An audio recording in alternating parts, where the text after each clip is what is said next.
I want to thank everyone who RSVP'd and showing up today. This is going to be a very exciting, I hope, informative, I'm sure, conversation. My name is Dexter Wimberly. I'm a senior critic at New York Academy of Art. I'm joined by three fantastic panelists today. I'd like to start by introducing Amir Fallah. Amir received his BFA in Fine Art and Painting at the Maryland Institute College of Art and his MFA in Painting at the University of California in LA. He's exhibited extensively in solo and group exhibitions across the US and abroad. Selected solo exhibitions include the Museum of Contemporary Art in Tucson, and South Dakota Art Museum and Schneider Museum of Art. I've been following Amir's work for many years. I'm really interested in hearing more about what he's up to, and I can see he's in his studio. So I want to thank you for joining us today, Amir. We're also joined by Valerie Hegarty, another artist whose work I've come to know really well over the past decade or so. Valerie is a painter, sculptor, ceramicist, and installation artist based in New York. She's had solo exhibitions in numerous places. I remember being really moved by what I believe is still a permanent installation at the Brooklyn Museum, if I'm not mistaken, but nevertheless, I saw some fantastic work of Valerie's early in my curatorial journey. She has completed public commissions for the High Line in New York and for the Brooklyn Museum, as I mentioned. Her work is in the permanent collection of the Perez Art Museum and the Saatchi Gallery, and also the Peabody Essex Museum. I want to thank you for joining us today, Valerie. I hope you're doing well. We're also joined by William Deresiewicz. He's an award-winning essayist and critic, a frequent speaker at colleges and high schools and other venues, and the best-selling author of Excellent Sheep, The Miseducation of the American Elite, and The Way to a Meaningful Life. His recent book is The Death of the Artist, How Creators Are Struggling to Survive in the Age of Billionaires and Big Tech. I finished that book recently. I want to say, if you haven't read that book, you need to read that book. I also have the audio book. So if you're, someone who drives, you can read the audio book. Bill has been published in over 300 essays and reviews. He's won the Hype Prize in the Humanities, the National Book Critics Circle, a Balkan Citation for Excellence in Reviewing, and a Sydney Award. I get to go on and on about Bill, but I will give him an opportunity to talk more about his work as well. So today's discussion, I want to frame it a bit just by going back to the original description of the talk. This is billed as a frank discussion about the relationship between artists and money. We want to explore facts, misconceptions, and fresh ideas on how artists are building their careers and adapting to changes in the professional and economic landscape. I heard from Amir before we got started that a lot of folks have found the title of this talk to be a bit provocative, and I want to address that right out the gate. The question, what happens when artists ignore money, is not meant to determine whether or not it is a good thing or a bad thing. It is really to set the stage for us to have a conversation about topics that I believe are important to artists at different stages of their career. I'd like to start by giving each of the panelists an opportunity to talk a little bit more about the work that they do, and then I have a number of questions I'd love to get into and explore. So rather than asking you to raise your hand and see who wants to go first, if you wouldn't mind, Valerie, I'd love to start with you. Sure thing. Let me share my screen. And go back. So as Dexter said, I work in installation, sculpture, painting, and kind of all three at once. This is an earlier work. I'm interested in memory, history, and place, and work with the idea of recreation a lot. So this piece is based on my childhood bedroom. It was at the Drawing Center, and it's all made of cardboard and paper mache and painted paper. This was an installation in one of the period rooms of the Brooklyn Museum. It was a Southern plantation dining room, an early American Southern plantation dining room. And I wanted to highlight the slave history that wasn't visible in the room before my installation. And then I like playing with materials too. So you can see in this piece, Sinking Ship, the canvas becomes the sail and the stretcher bar becomes the mast as half the ship is falling off the frame. And I'm interested in exploring contemporary issues through art history with these works. And this is Watermelon Tongue. It's a recreated painting by Miriam Peel of the watermelon. And this was about a news report where watermelons were exploding in China and Mexico because they were sprayed with the wrong growth hormone. And that kind of gave rise to this tongue, the watermelon sticking its tongue out at the viewer. So there's humor in the work. There's creating these alternative artifacts and altered art objects. So that's what I have. Well, thanks for sharing your work. That gives us some sense of, the kinds of ideas that you're thinking about and materials that you're using in your work. Before I start asking you some specific questions, I actually want to go down the line. And Bill, you're next. I would love to have you talk a little bit about the work that you've been doing over the past several years. Well, rather than give a sort of an overview of the work I've been doing, I just wanted for this occasion, if you don't mind, to take my 5 minutes to talk specifically to the topic of the panel from my book, The Death of the Artist, which of course is the work that I've done recently that's relevant. It's why I'm here. So we are asking today, what happens when artists ignore money? I want to talk about why artists ignore money. They ignore money because they're told to. The belief still prevails that it's a romantic belief, that art has nothing to do with money, must have nothing to do with money, is defiled by contact with money, is degraded by the very thought of money. We don't want the artists we love to think about money, and we don't want to think about them thinking about it. We want them to be as pure as the art they create, to behave as if the market with its entanglements does not exist. Or perhaps it's more precise to say today, as if the market no longer exists, as if we had reached the condition after the end of capitalism of which so many now dream. Now, these are beautiful ideals, but we must remember that they are precisely ideals, which must inevitably compromise when they enter the world, if only with other ideas, with other values. Art may occupy the realm of the spirit, but artists don't. They have bodies as well as souls, and bodies make their gross demands, or in plainer language, artists have to eat. Now, money isn't actually absent in the arts. It's just concealed through denial, through hypocrisy, sometimes through outright lies. And as I discovered in doing the research for my book, the principal victims of this conspiracy of pious make-believe are the artists, typically young ones, who are too ingenuous to spot the double game.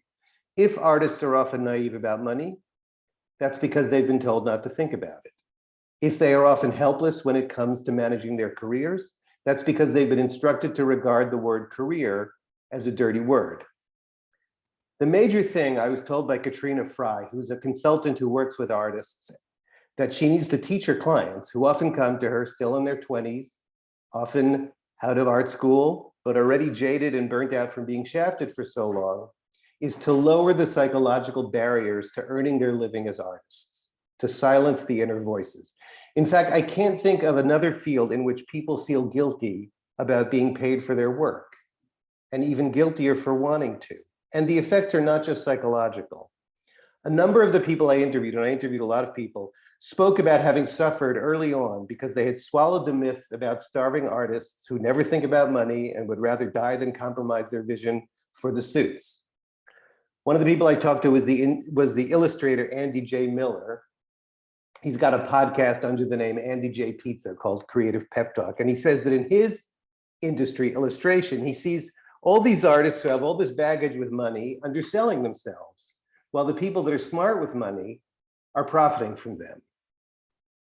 We have to insist and assert that art is work. The fact that people do it out of love or self-expression or political commitment doesn't make it any less so. If art is work, then artists are workers. Now, a lot of people don't like to hear this. Non-artists don't because it shatters their romantic ideas about the creative life, but artists don't either.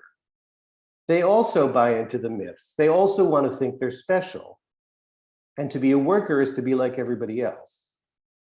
Yet to accept that art is work in the specific sense that it deserves remuneration can be a crucial act of self-empowerment as well as of self-definition. Art has value. It therefore ought to have financial value. No, people don't deserve to get paid for doing something they love, but they do deserve to get paid for doing something other people love. That's how markets work. Wanting to get paid doesn't make you a capitalist. It only means that you live in a capitalist society. As the artist and writer Molly Crabapple, who is certainly an exemplary leftist, puts it, not talking about money is a tool of class war. Being a leftist is not about pretending that the market doesn't exist.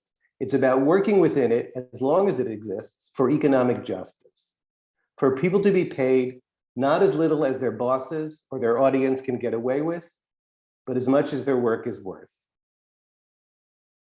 Artists aren't in it to get rich.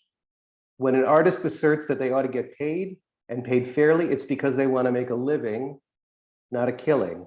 They want enough to keep doing it. You don't have to be doing something for money to want to get money for doing it. You just have to be alive. Well, that's my opening salvo today. Thank you for that, Bill. Thank you. Amir, I'd love to hear a bit about your work, and also if you have any additional thoughts you'd like to share based upon what Bill has said. That would be great. But let's just start by introducing yourself. Sure. Thanks for having me, Dexter. Let me just share this real quick. Can you guys see that? Yes.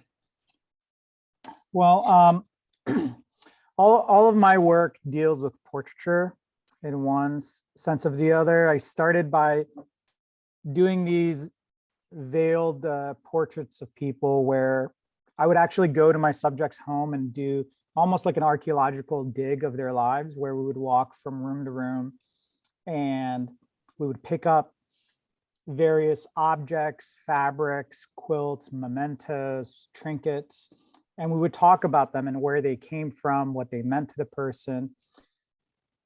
And I started doing this process because I realized that these objects really tell me about a person's histories, their memories, their wants, their desires. And it was a new way to describe them rather than describe what they physically look like, because what we physically look like is very misleading. I myself, I'm very dark skinned, but I'm Iranian, and my parents are fairly light skinned. My wife is Puerto Rican, but she has bright red hair and looks Irish and has freckles. And now we have a son who doesn't really look like either one of us and just looks like, we have just like this random Caucasian baby, this brunette baby. So out of that experience of, my own experience of just being me, and then later on meeting my wife for the last 20 years and now having a kid, this idea of taking portraiture and kind of turning it on its head came about. So in all my figurative paintings, the figure is veiled.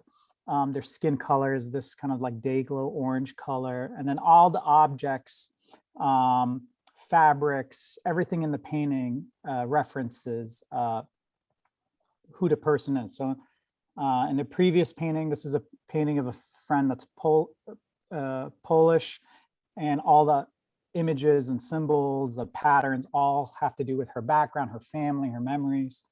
And in this one, this one could be a portrait of me or my son, and it revolves around a goldfish that his grandmother surprised us with, who we went through great pain to keep alive, but then died. This is a painting of my son carrying this giant oversized heart. He's obsessed with anatomy and the body, and he studies it religiously, even though he's only 6. He knows more about the human body than most adults do. And the piece is called Life. I've also been making these newer works where, again, they're dealing with portraiture, but in a really expanded way. after doing those veiled figures where the body was just a shell to project onto, I started thinking, well, maybe I don't have to have the body in the painting in order for it to be a portrait at all. So this is part of a series of works that I call grids, and each one is started with a line of text. The text can be song lyrics, a poem, a cautionary tale, a parable. So this piece is called "The Wound is a Place Where Light Enters You," and it's really about death, it's about pain, and all the imagery in this body of work comes from these digital archives that I keep. So just like when I went to someone's home, I would photograph their personal belongings and create this digital archive to reference. Now I'm kind of turning the entire world into my archive. So this collage in the middle is from a Curious George book, from a book that I read to my son.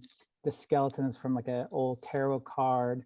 And there's an Egon Schiele painting in the top right, collaged into a comic strip. So the imagery goes from high and low, old and new, east and west. This is another painting called "Let Your Teacher Be Love Itself." Another Rumi poem. So this has Persian miniatures, Art Nouveau, Bauhaus, artwork from a matchbox. And these very disparate images are kind of collaged together to kind of tell a story about like my own wants and needs and desires. This painting is called Remember My Child Nowhere is Safe. And it's a large painting, and it's actually about my son being multiracial and being half Puerto Rican, half Iranian, and kind of thinking about the Taino Indians in the Caribbean who were pretty much made extinct by Columbus, and kind of connecting that to being an Iranian immigrant and coming here as a refugee and escaping one sort of injustice and having to deal with other injustices here. And then this last one is an installation I did at a San Jose ICA on the facade of the museum when the museum was closed during the first year of COVID. And the museum was actually used as a polling place for the last presidential election. And the text is kind of taken from previous paintings of mine, but painted in this kind of like protest sign, almost graffiti-esque type of way, where they kind of seem like warnings, protest chants, cautionary phrases that you would see scribbled around town. And this was up really at the height of like the Black Lives Matter protests all around the country. I think that's it. I think that was 5 minutes, right, Dexter? Yeah, that's about right. Well, thanks for sharing those images and giving us some background, on the work that you make. I wanted to kind of bring us back to the core theme of today's discussion, and a couple of things that you mentioned, Bill. I want to sort of like come back to, and you talked about lowering the psychological barrier, right? That's something that you mentioned. And Valerie, I'm curious to hear from you on this subject as well. I remember, when I initially reached out to you about today's topic, you were very clear that you had you have an opinion on the subject. And I want to kind of dive into that a bit. I also want to talk about career building from the perspective of both you and Amir, and hear some of the challenges that you faced as an artist as it relates to money. And I don't mean that from like your personal household. I just mean the relationship between the work that you make, the art world structure, and money. I'll start with you, Valerie. Well, I didn't come from a family that really knew about art. I didn't really know anything about being an artist. So a lot of my trajectory is kind of like just making it up as I go along in a way. But when I started out as an illustrator, where the relationship is clear that you do a job and you get paid for it. And I didn't actually like making art in that way. So I decided to go back to grad school. But I think, when I went to grad school in 2002, they were just starting to teach professional development classes. So I think, you know, the colleges are more on board now with like talking about that. But at the time, we weren't supposed to be thinking about art. We were about money. We were just supposed to be thinking about our art, but it's not realistic. We all need jobs unless we have a trust fund. So I basically, when I came out of grad school, thought I'll just get a job to pay my expenses and that's it. I'm not trying to make money. I'm just trying to pay my rent and buy my food. So I got a job that was 3 days a week, and I worked that job on and off for 10 years. And the job let me pick which 3 days a week I could work. So I had that flexibility. I feel like I could just keep rambling. Can you like redirect me? Let's go here then.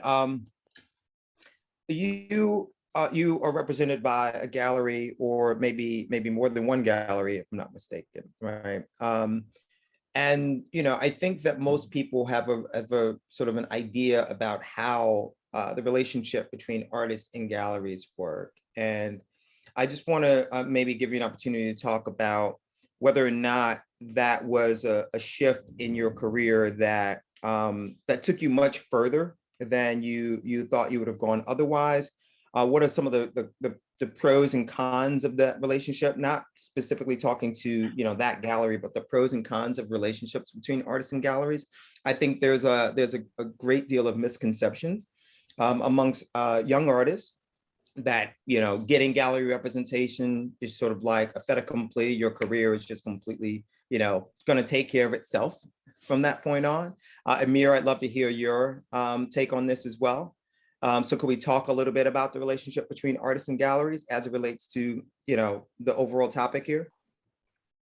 I've been represented since the beginning. And I do think my first gallery was run by 3 artists, and they were kind of like a hot gallery, and that definitely boosted my career, my visibility, and, you know, because people really respected the gallery, of course, it's great to be in that context. And they were also young, and so they were willing to take on my work. From that first slide, you could see I'm like gluing paper to the walls. And they actually, when they approached me to do a show, they just said, just do whatever you want. We just want it to be like cool. So I made this like crazy giant installation, like glued to the wall, and then someone bought it. And we were like, oh, now what do we do? So they were very helpful, and like, I mean, I don't think I would have sold something like that without a gallery. And then I had to figure out the next step, like, how do I actually take this off the wall? And, you know, how do we sell this type of thing? And I'm on my 3rd gallery right now in the past 15 years, and they've all been different. I mean, I think it's still the case. People want to be represented for the most part because it gives you some sort of like check mark that you've been vetted or something. Now it's with social media, it's more flexible. People can actually sell their work online and have visibility online. So it's not, I think that part is changing, but the gallery deals with the collectors and the sales and the invoicing and all that. In the beginning, I never really spent much time with my collectors, and that's something that's changed over time, where now like I try to drop them a note or meet them or something to have more of a relationship. But getting a gallery isn't the be all and end all.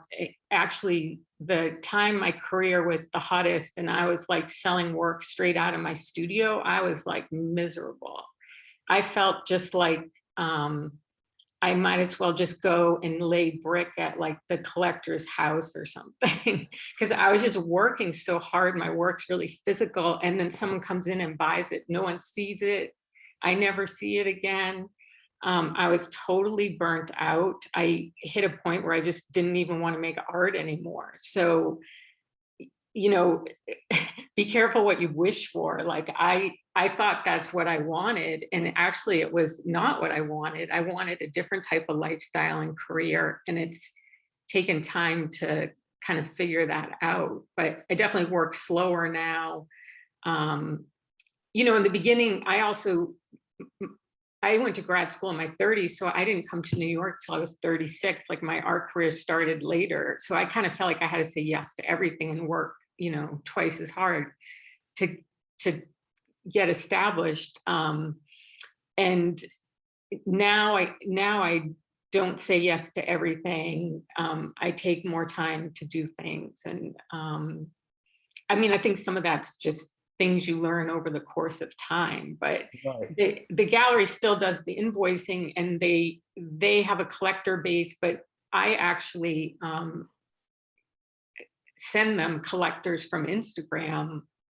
Or a couple years ago, I did 3 big commissions. The guy emailed me directly, probably saw my work on Instagram, and I have to send them to the gallery because I'm represented. But Right. you know, the collectors aren't just coming from the galleries like Rolodex anymore. Right, right. Well, I love how you describe the labor involved in being an artist, as in its work, it's real work, and you know, and I'm sure most people who've joined us today are either artists or they know they know something about the art world. So I'm kind of preaching to the choir, but I think they're in the broader world. There's often this misconception that it's, you know, it's openings and fancy people and parties and, you know, in a few hours a week in your studio. But you describe, you know, that moment in time in your career where you felt like you were doing like hard labor. It could be laying bricks at a collector's house. That's Amir. Let's come back to you, and you know, maybe getting to the core of the question that I just run past Valerie about thinking about your career, building your career, and what are some of the key, you know, the key elements of that as it relates to this subject, right? The business side of your art practice. Yeah, well, you know, I've worked with, I mean, probably well over a dozen galleries in the last 20 odd years. And it's really run the gamut. I've worked with people that ended up being con artists. I've worked with amazing, like a literal con artist wanted by the FBI. Wow. Yeah. And I've worked with amazing galleries that are super supportive and have been collaborators and really business partners in a sense. So it can really run the gamut. You know, after grad school, my first gallery was in Dubai. And for the first 10, 11 years, that was my only real like gallery that I was represented by. And it took me much longer to get a gallery in LA and New York. But luckily you know, I was, I guess, smart enough to be eager, but not too eager to just say yes to the very first opportunity, because I saw some friends, you know, like get into relationships. You know, it's kind of like being married. So like, you got to be careful who you get married to, or it can get really tricky quick, you know? So not by choice, but I was kind of like forced to go slower. And I think it really paid off long term, because I kind of knew what I wanted out of that relationship. So then after a few years, I was like, all right, I'm just going to wait for the right partner. Because it's just a very entangled, it's not transactionary where you just give them some stuff, they sell it. Like the best relationships are where you meet regularly, you work long term to think about your career, you know, and set goals and set some sort of timeline for your career. Those are the best types of relationships. And the ones where they're just like, all right, I need 5 pieces of inventory so I can sell it and cut you a check. Those are the least fruitful relationships. It's interesting you should say that. In the course of the work that I do, not only being a senior critic at New York Academy of Art, but there's several other hats.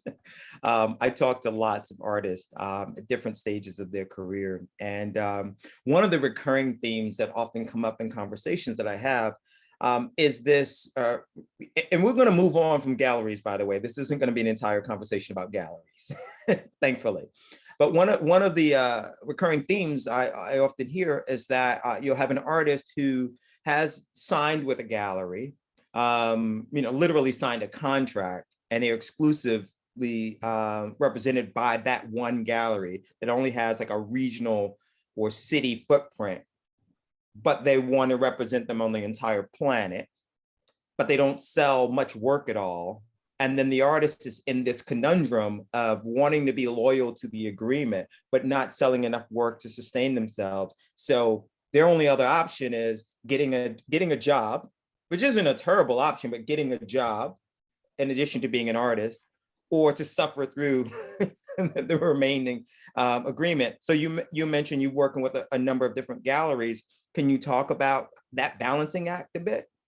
Yeah, so it's in the gallery's best interest to have exclusivity with you as much as possible, because then they have access to all of your inventory for the year. They don't have to like pick and choose. They can just have the best, works. So let's say you make 20 artworks and 10 of them are like the A-list stuff. Well, then they can sift through stuff and pick and choose, and it gives them a lot of flexibility. Now, it is not necessarily in the best interest of the artist to have all their eggs in one basket, because there's been many situations where I will have one gallery that's doing good for many years, and then for whatever reason, things slow down with them, whether one of the partners has a personal issue or maybe the region that they're in, kind of things slow down. And when you're working with multiple galleries, you can kind of shift, the artist can shift gears so they can sustain themselves long term. And I found that that's a great way of working for me. Now, a lot of artists are just like, here's all my work, I just want to be in the studio and I'm going to check out. And I have found that unless you're working with the top tier galleries that have multiple locations all around the world, that is not a good formula. And even then, it's probably not a good formula, because all these galleries, whether it's even Gagosian, they have the limits, of what they can do, who they can reach, the kind of image that they portray, the type of markets that they tapped into, and the price points that they sell. So variety, for me, is a really important part of like how I kind of like set up the business side of the art world. So I kind of like having multiple galleries in different locations, and but sometimes they don't like it. But sometimes what's in my best interest isn't necessarily in their best interest.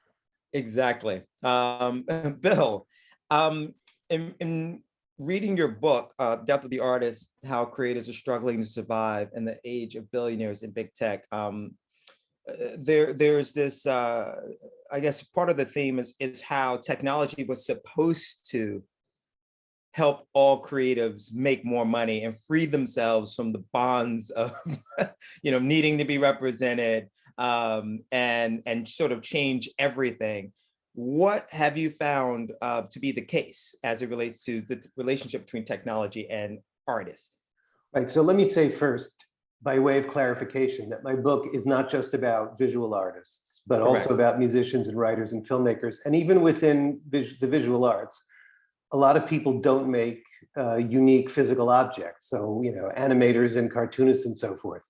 So for anyone who's producing producing work that can be digitized, which is most people, music, writing, certain kinds of visual art, everything has changed. Everything has changed, and not in a good direction, because the price of content has been driven to zero. Like all that free music you get, there are musicians on the other end who aren't getting paid for their music. In many ways, the quote unquote art world, the world of unique visual objects, is different, unique physical objects, because you're selling unique physical objects and your work can't be digitized. But there's certainly still promises that were made with respect to that. and what the internet was going to do and how it was going to liberate people. And I think the conversation we've just been having touches on a really important instance of that, which is the idea was that you wouldn't need a gallery anymore because you could just put your stuff on Instagram, for example, most typically with visual artists, and reach collectors, reach buyers directly. My research suggests that it hasn't really worked out that way. I mean, I think some people are making it work. And a lot of people talk to me about how they think the gallery system is obsolete. They think that the gallery system is about to become obsolete. But that never seems to happen. It doesn't seem to, and I think it's because the economics of the art world are so different. I mean, you're talking about very expensive objects who need very wealthy purchasers who are available in limited supply, and the galleries provide the conduit to those people. At the same time, I don't want to make it all sound like doom and gloom. There is a very good side to what the internet has wrought for all artists, which is precisely that, maybe you can't necessarily sell through the internet, but you can certainly get the word out about your work through the internet. And as Valerie was saying, she's had that experience. So I think, I won't go on at length about this, but I think that the picture is complicated, but certainly the great liberation that the internet was going to, it hasn't happened. Right. And I think that throughout my career, I've seen this desire on the part of creators to get rid of the intermediaries if they can, right? Certainly most galleries follow the traditional model of taking a 50% commission on a sale. In this day and age, I think for new artists, that seems incredibly high, because I think that what the relationship has become between many artists and galleries has become very transactional as opposed to nurturing and career building. You mentioned Spotify, or maybe you didn't mention Spotify. I'm mentioning Spotify. Yeah. I'm mentioning Spotify. And I think controversies of late with Spotify, without getting into the specifics of that, because it's not really relevant, but what it exposed was just how little they pay recording artists per song for That's people right. who didn't know. And we're talking about like 0.0003 cents, 0.0005 cents or something per stream, which is just, egregious amount of money when you consider what their revenues are, and also when you consider how many streams an artist would have to have in order to make just $100. And so I think that this idea that technology was just going to make it so that all of the money goes straight into the artist's pocket is what's really sort of hasn't happened. And speaking of revenue streams, Amir, working with a number of different galleries, I think to me, it's a much better model than, as you say, putting all of your eggs in one basket. Have there been other, sort of business related activities that you've embarked upon as an artist outside of the creative aspect of your work that has, enhanced your life or your career?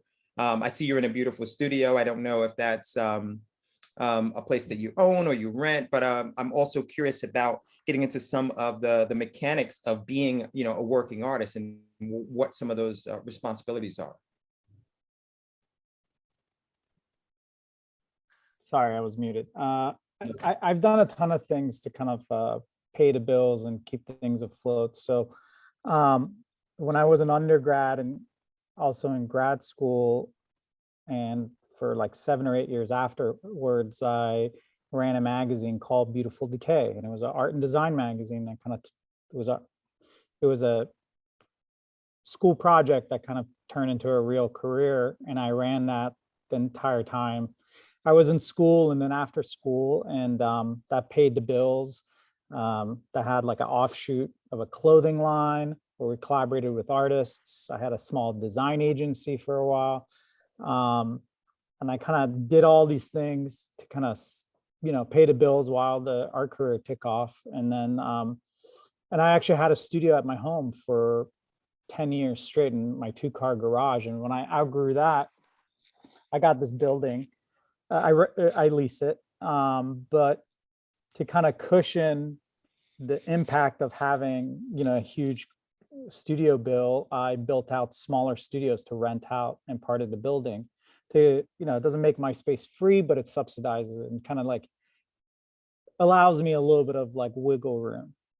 So it's just been kind of like step by step, little, as the career, once I got a couple of galleries that were consistently selling work, I felt, I stopped doing any freelance design work and stopped the magazine. And then once like the paintings started selling more regularly, then I got, the bigger studio, and I've actually been taking over some of the smaller studios in my building. So it's very gradual, it's like a marathon approach to having a sustainable career. But, I don't know, does that answer your question? Yeah, it does. And it makes me want to go back to Valerie and ask her a question. So Valerie, you mentioned this moment in time where you could have sort of tried to keep pace with the demand, that sort of heightened demand of just, churning out work and churning it out. And you consciously decided to slow down. I'm sure for some artists, they think they wish they had that problem, right? That they could just make work and they make it and it's gone. Can you talk a little bit about a little bit more about like why you were willing? I mean, let's be frank, why you were willing to like make less work and more than likely earn less money to change the relationship you had with your art making? Like, why were you willing to do that? Well, I would like to pretend that it was all done by choice, but my career took off like in 2003, and then 2009 hit, and my income went to zero, like overnight. And one of my galleries closed. I actually went back to the job I quit and asked if they'd rehire me. I had quit the job once I made a big sale. I was kind of like, see ya, suckers. Like, I thought I would, that was it. It was just all uphill it was just, going to take off. And so I went back and asked for my job back, and they gave it back to me 3 days a week. And I had to get rid of my giant studio and get a little tiny cubicle that I worked in. And, slowly I got another gallery, and slowly there were sales. Slowing down is something that's more recent in a way. I've scaled back on my expenses. I mean, my thought early on was like, I'm gonna make a ton of money and I'm gonna have a huge studio and I'm gonna have all these assistants, but that's not actually what I want. I want something, I don't like having assistants. I like working on my own. I don't want a fast-paced, I don't want a stacked show schedule because my work is physical to make. It's just too exhausting for me. But also my sales are not like rapid fire in the past, I don't know, 5 or 6 years. It's kind of just it's happening a little bit on its own at the same time, but I find that I really like it. And that's why I've tried to lower my expenses so that I could actually keep doing this. Like Amir was saying, like to try to make an artist's life sustainable, like I think we try all sorts of different things, and slowly it might take a shape. It might take a shape that we didn't expect. And my boyfriend and I, he has a place upstate in the Catskills, just a small mobile home on 6 acres. And we dropped a metal garage on the property, and we're gonna build out studios in that. But then I decided I don't want to be up there full time. So now I'm back in the city thinking I'll just sublet small studios. And this was nothing that I had imagined before. So it's kind of taking shape just depending on circumstance too. my sales have never been like the way they were from like 2004 to 2008. Like, it's never gone back to that. And I don't know if it will one day or not. It depends, you know, work goes in and out of style, and then I'm at a different tier. I'm mid-career now, so I'm not like as hot as like a younger artist just out of school might be. You know, there seems to be like this middle career, I don't know, slow down anyways, but yeah, so this hadn't been done like completely consciously by choice. Right. Well, thanks for sharing that. Bill, I saw you nodding when Valerie was mentioning a lot of these things. I'd love to hear what you're thinking. Yeah, thanks. Because both of these stories touch on fundamental themes that I explore in the book. Both Valerie and Amir talked about, they didn't use this term, their apprentice years. Of course, you're not really an apprentice anymore, but those first years out of school, or whatever your first years are, and how typically you're not going to be making very much money from your work at all, and you need to figure out some way to stay afloat, and it could be a quote unquote day job. I mean, Valerie sounds like she was really lucky to have a 3-day-a-week job that could keep her afloat. We don't need to talk about this now, but the economics have gotten a lot more challenging in the last couple of decades. So that's one theme, that those apprentice years, and you need to know that you're going to go through that, and it's going to be hard. And also you're going to be kind of grinding out the process of refining your creative vision. You know, it's a stage that's like a necessary stage. You need to know that it's going to be there. Another thing that we were just talking about, and this is so important, is that, I mean, one of the problems with the idea that you just get a gallery in your set is that few artists make all their money in one way, in only one way, like having a gallery, or if you're a musician, selling recorded music or whatever. So you need to know that you're going to need a whole bunch of different revenue streams. For visual artists, I just jotted a few down. It can mean teaching, consulting, writing, curation, client work, like Amir was talking about, design work, running a gallery, staff work at a museum or some other presenting organization. That's typically how it works, that you piece together lots of different sources of revenue.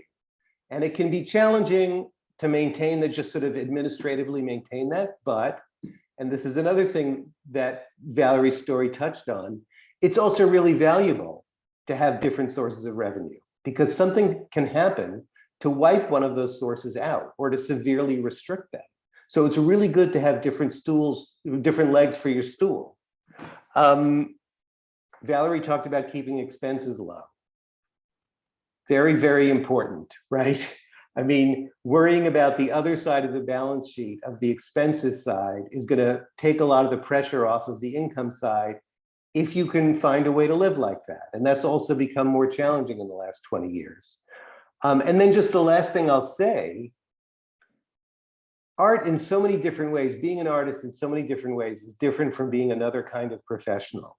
And one of the, like a doctor or a teacher, whatever. And one of the ways that it's different is that your career, financially and otherwise, is not linear. It's not a linear ascent. You can be making a lot of money from 2004 to 2009, and then the economy collapses, or you hit your mid-career and you're in a different sort of category. And all of a sudden, you're not making the same kind of money. Success always has an expiration date in the arts. And again, that's also why having different revenue streams and keeping your expenses low, and just maintaining flexibility, maintaining the ability to kind of retool and rethink what your career is going to look like, is really important.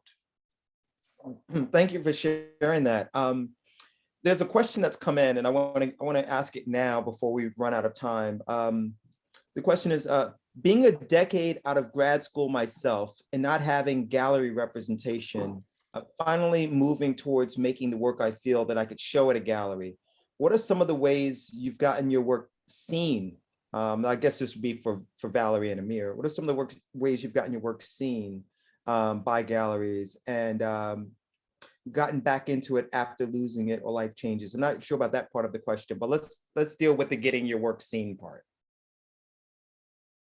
Valerie? Well, it used to be you could apply to certain places in New York, like Artist Space, White Columns, you can apply for their artist registry, the Drawing Center, Sculpture Center. I applied for all those places when I first moved to New York, and I got in some group shows. So some artists, if you're not getting in group shows, like rent a space with your friends and put on your own group show. It's visibility. I heard a gallerist, one of my gallerists, say she doesn't like look at somebody's art unless she's heard of it from 3 different people. So Instagram, like anywhere you can get it visible. And there's a lot of artists starting their own galleries too, and apply for grants because some of the gallerists are on the grant committees. So you like apply for as much as you can. I want to jump in on that point because the applying for as much as you can, because I think it's really important and worth reiterating. I often will say to artists, you should apply for any grant, any residency, any opportunity that you think you have even the smallest chance of qualifying for. Of course, if these things have cost involved with them, then you have to kind of do your own math on that, your own personal finances. But if they're anywhere from free to to not being incredibly expensive, you should apply, because the odds of you getting selected for any of these things is pretty low, just because of the sheer volume of people pursuing these.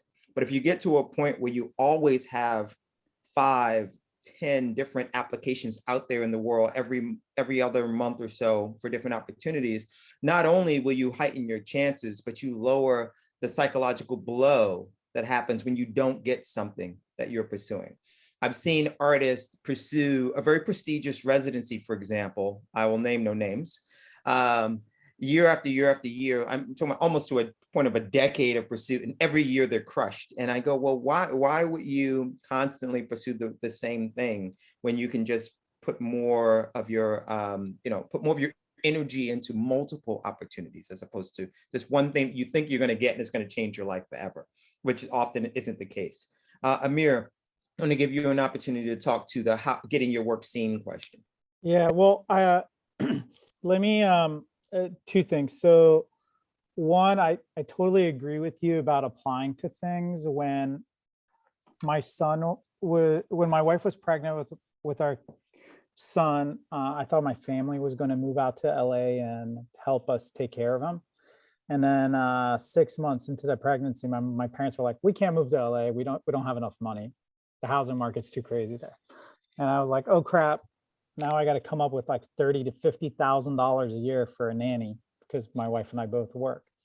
And this was in 2015 when my career wasn't as stable as it is today. And I had some sales, but it was like money to live off of. There wasn't any extra. And I freaked out. And I was like, okay, what can I do to like make money? And I applied for no less than 100 opportunities. And I got 2 or 3 of them. One of them was a Joan Mitchell Foundation grant, and that paid for almost the entire nanny bill. And I did a show at a Korean cultural center that had a $2,500 grant. And I cobbled it together, but I was like, this is just a numbers game. I'm going to apply for public art projects. I just applied for anything, like you said, anything that I could get. And I did that for, I still do a lot of that, but I used to do it way more in the first 2-3 years of my son being born. That's how I paid. I got two big grants back to back because I just applied for so many of them, and I got really good at them. And after a while, the application process for all these things are very similar. So I could kind of reuse the same essays and things like that. So I totally agree with you. That's something everybody should do. And then, like Valerie said, like, you can't wait around for somebody to discover you, even with Instagram and things like this help. But even with with that stuff. Like you have to create your own opportunities. So I never got lucky and just got some big break with a gallery. There was always like some catch, you know? So a lot of times I just got involved. If I had an opportunity, I would play it out to the very last point, you know. I would try to make the most of it. If I had a show at a little artist run space, I'd create a little catalog and pay for it myself. And like, I would mail it to like 100 galleries because there's an excuse to send somebody something without it being a cold call. Or I would curate shows with my friends. I've curated hundreds of shows with friends in all sorts of random places just to get the name out there, just get people's eyeballs to see the work. And one thing that, like Valerie said about, somebody has to hear about you from several sources. I have a very similar, thought in that I heard something about like the reason that Coca-Cola still advertises is not because nobody knows what Coca-Cola is, but it's because you need to see an ad 6 or 7 times before you act on it. And I think it's the same thing with art. People have to see the same thing over and over and over again until they like want to act on it. And one last quick thought is that just this year, I had this really big storage facility of like older work that, I could not give away. It was all work that I believed in. I thought it was good, but for whatever reason, nobody wanted it. Some of these paintings had traveled the world multiple times. They've been in every group show. It's just like, I could not get rid of them. And this last year, miraculously, I sold a bunch of that older work to people that were more than happy to get with it. Now, the work didn't change at all, but the timing changed, my place in my career changed, how long I'd been working, how often people saw my work. And all of a sudden they had this newfound, new experience with the work that they didn't 5 years ago when I first showed it. Yeah. That's really interesting. Thank you for sharing that. The questions they're coming in rapid fire. So I'm going to run through some of these questions, and anyone who wants to grab the question can grab the question. This is a good question. The person says, this is totally personal, but curious to hear what the panelists think. If you had to choose between taking out $120,000 in loans to go to a prestigious MFA program or pay $7K to go to a state school, is the name recognition worth the price? I say no, go to the state school. Don't take out a loan like that. No. You'll have to work double time.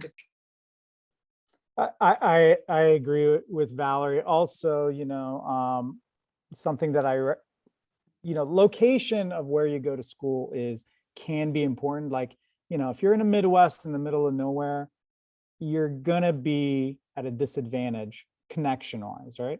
But in New York and in LA, there's lots of grad programs that are free. You don't even have to pay for them. So apply to those schools. To me, that seems like a no-brainer. I know Irvine has an amazing MFA program. It's free. So does USC. And I'm sure there's dozens of them in New York City. And then you get to be in one of the art capitals of the world. So to me, that seems like that's what I would do. Instead of going to like a state school in the middle of nowhere, apply for these schools. Should be at the top of your list. These free ones that are good locations, that have like professional artists who are out there showing and exhibiting, and maybe one of them might do you a favor and introduce you to someone. Now, that never happened to me when I was in grad school, but it does happen. A lot of my friends got lucky, so yeah. Bill, did you have any thoughts on that? No, I think I agree. I agree with them.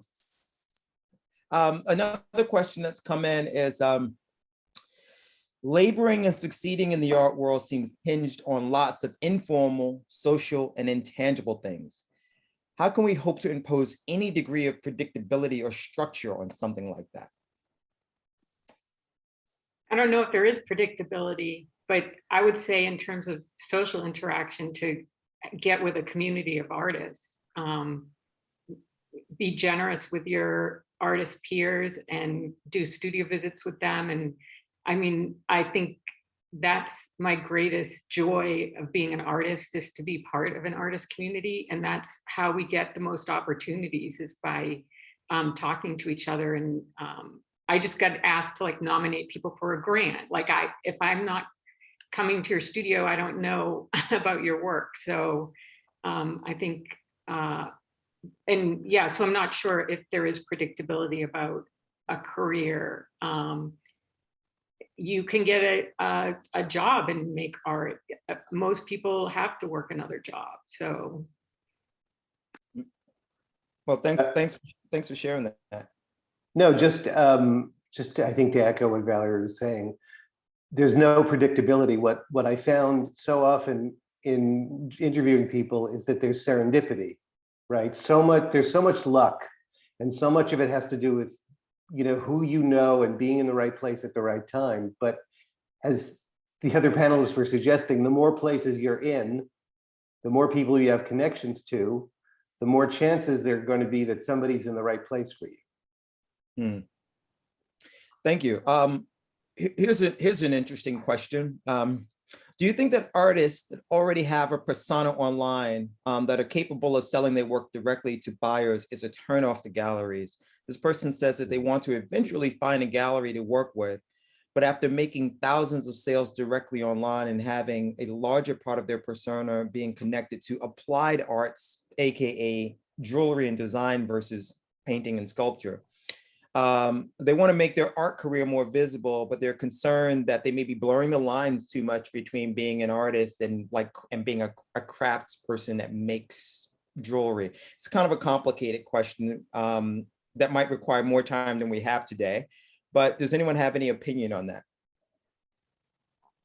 I don't think it matters. I think if the gallery likes your art, they like your art.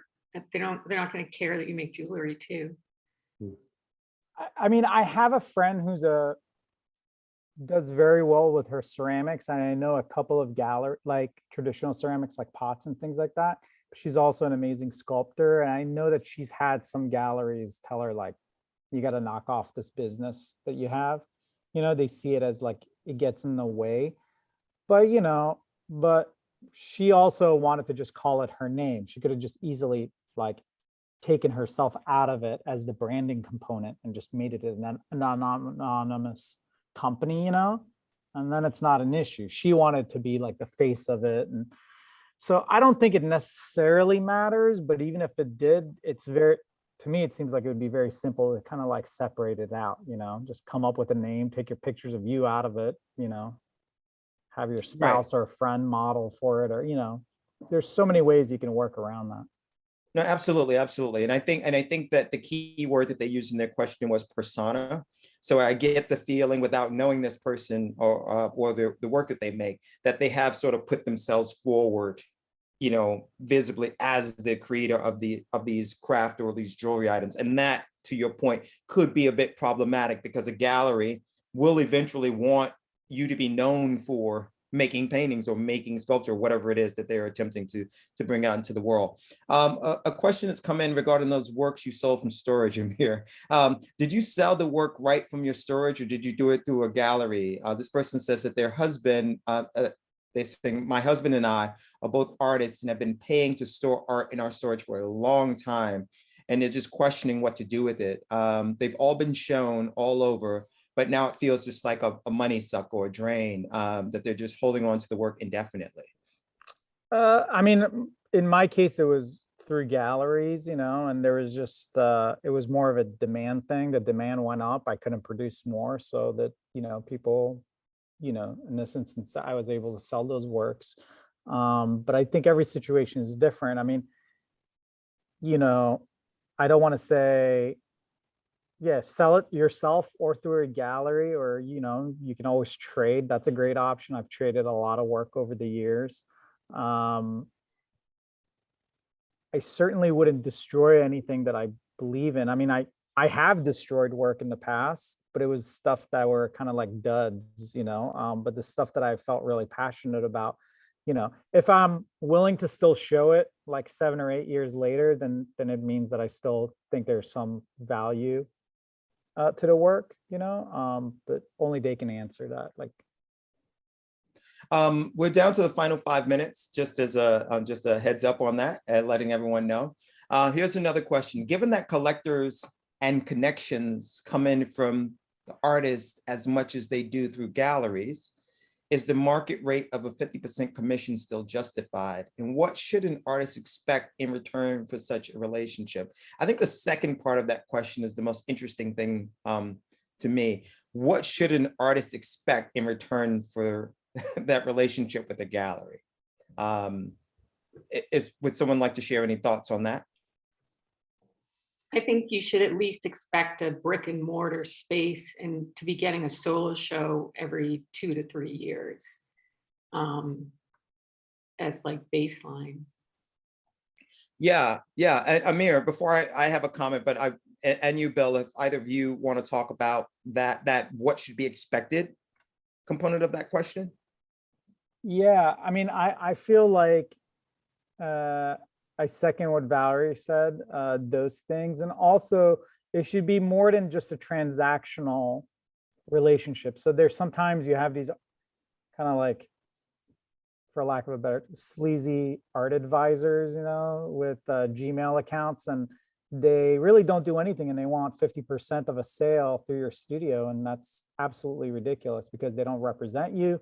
They don't do any PR for you. They're literally middle people.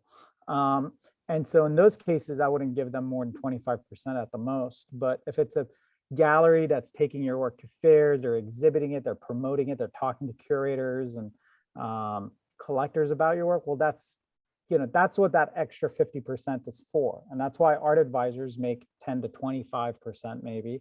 And a dealer gets more because they have to store the work. They're putting in a lot of footwork ahead of time. Right, and I think that's a key component to this. I mean, the relationship between artists and galleries, it's kind of hard to get away from this theme in this conversation. It just keeps coming back up. But the relationship between artists and galleries, you know, the structure of that seemingly hasn't changed in many decades. But the economics of running a gallery, just like the economics of being an artist, have changed drastically, in that time frame.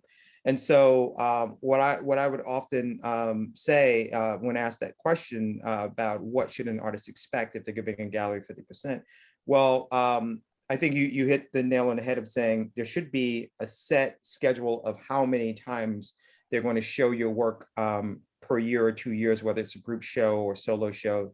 You need to have an understanding, a clear agreement, sometimes in writing, sometimes it's not in writing, of who's shouldering what expenses.